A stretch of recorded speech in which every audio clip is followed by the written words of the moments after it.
Bismillahirrahmanirrahim. Please guide me. My biggest fear is that Allah will take away His rahmat from me, because every time things become difficult, I beg and pray and fall into prostration, and alhamdulillah, I receive His mercy. And if not, at least peace to my heart.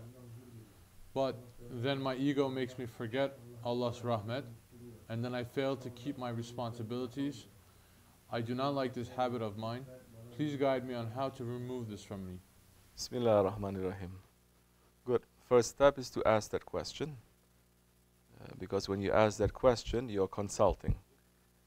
You see, now you know that Allah sends help, but it is in Allah's protocol not to speak from the skies. Okay? Astaghfirullah.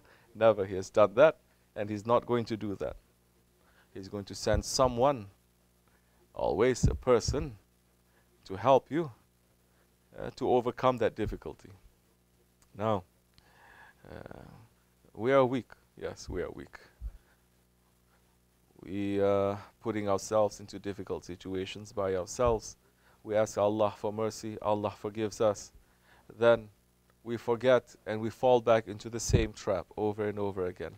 Allah subhanahu wa ta'ala is Rahman and Rahim. That Rahman and Rahim, there's no time limit for that. He is compassionate and He's merciful, and He's always sending it to us. We may turn ourselves away from that. Man turns himself away from the mercy of Allah by his disobedience, by his ignorance, not really ignorance, stubbornness, by his arrogance, by his anger, by his stubbornness. So, you want to be in a state where you're always going to remember the rahmat of your Lord and to give shukr of your Lord. Then look at all these characteristics that's making you to forget your Lord. And understand how your arrogance is tricking you. You may be a Muslim for a long time. You may even be tariqat for a long time, but no one, you can say, you can tell me, maybe I've gotten rid of my arrogance, but so far no one has done that. Alhamdulillah. It's no good to say that. So arrogance is always there, creeping some way, somehow. The higher station you go, then you notice that it gets even more difficult. It's a different test now. It's a different form now. So you always have to be in your watch out to understand, okay, my arrogance is tricking me now from this side. What do I have to do?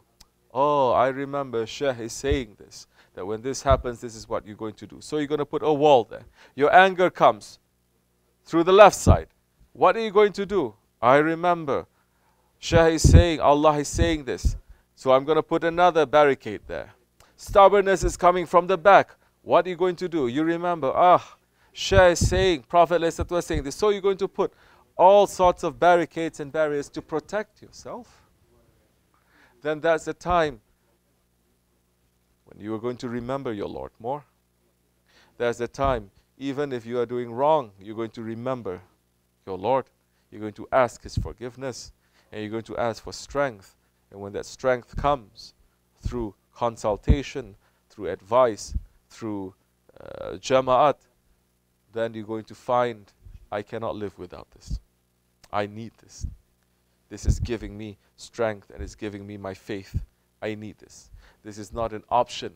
This is the essence of my faith. Because without it, without the sohbat, without being with the salihin, that is an order from Allah, I find myself getting weaker and weaker and repeating the same mistakes over and over again. And I don't have much guidance and much help. So, may Allah make it easy for you.